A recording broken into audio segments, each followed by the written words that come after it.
Selon le rapport d'analyse 2022 du Fonds des Nations Unies pour l'enfance UNICEF relatif aux enfants victimes des violences basées sur le genre, environ 93% des filles subissent et 6% pour les garçons. Et seulement 33% des victimes bénéficient de la prise en charge. Ce document présenté le 29 décembre à Brazzaville à la presse nationale et internationale interpelle la conscience de tous à contribuer à l'éradication des comportements maladroits qui freinent l'épanouissement de l'enfant. Les objectifs de cette étude-là, c'est de documenter les violences faites aux enfants et aux adolescents, que ce soit dans les formations sanitaires ou dans les bureaux de police judiciaire ou même au niveau des ONG qui prennent en charge ces cas de violence.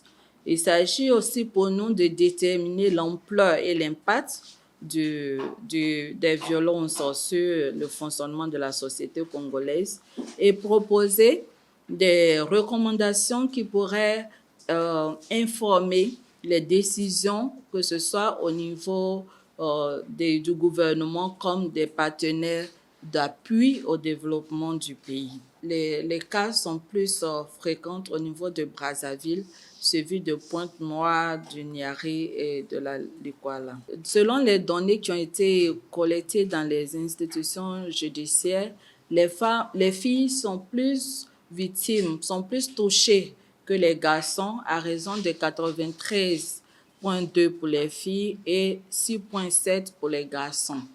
Nous avons vu aussi que les cas prédominants sont des viols qui représentent 85%.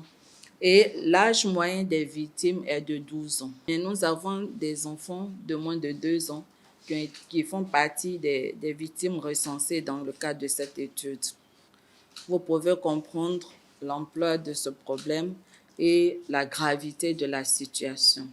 Ces études menées dans 8 départements de la République du Congo, principalement dans les centres urbains, au niveau des écoles et commissariats de police, ont été approfondies grâce à la contribution conjointe des consultants juristes et des agents du ministère de la Promotion de la Femme qui se sont focalisés sur les procédures judiciaires pour stopper ce phénomène.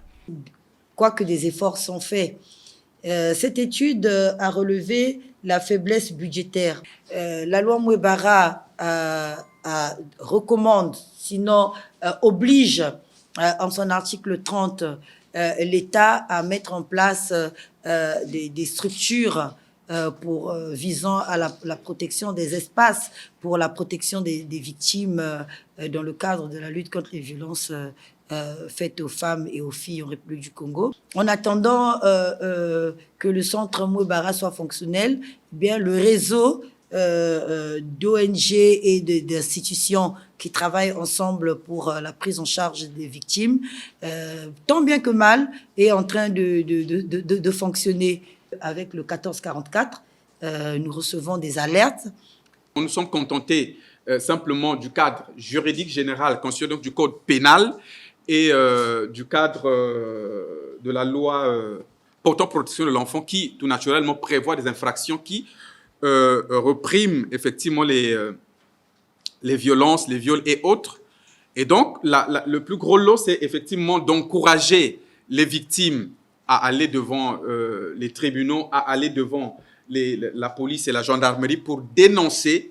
Quoi qu'il en soit, aujourd'hui, nous avons avec le ministère de la Promotion de la Femme des instruments juridiques et institutionnels qui sont en train de se renforcer pour une meilleure prise en charge. Et donc, il est important que nous puissions plutôt encourager les victimes éventuelles de dénoncer pour que, effectivement, la violence puisse cesser. Au cours des échanges avec les professionnels des médias, des stratégies ont été évoquées pour combattre ces violences basées sur le genre. Au niveau des écoles, il y a eu beaucoup de sensibilisation, mais il y a eu aussi des prises de décision. On a parlé des uniformes parce que les écoles s'opposaient entre elles. On a parlé de l'uniformisation des uniformes. Donc ça, c'est un cas.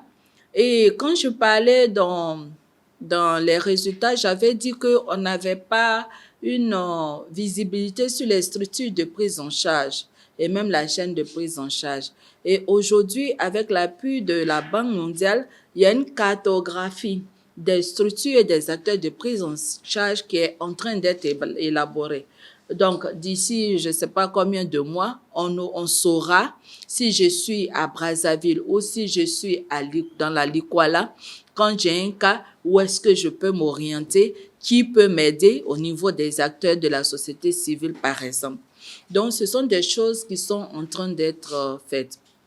Ce rapport a inscrit des recommandations, entre autres, organiser une table ronde entre les pouvoirs publics, les partenaires techniques et financiers en vue de la mobilisation des ressources financières en faveur des enfants victimes des violences, former le personnel de santé, sociale et de justice dans la prise en charge appropriée des survivants des violences basées sur le genre et renforcer la collaboration entre les commissariats de police, les structures sanitaires et les ONG travaillant pour la protection de l'enfant.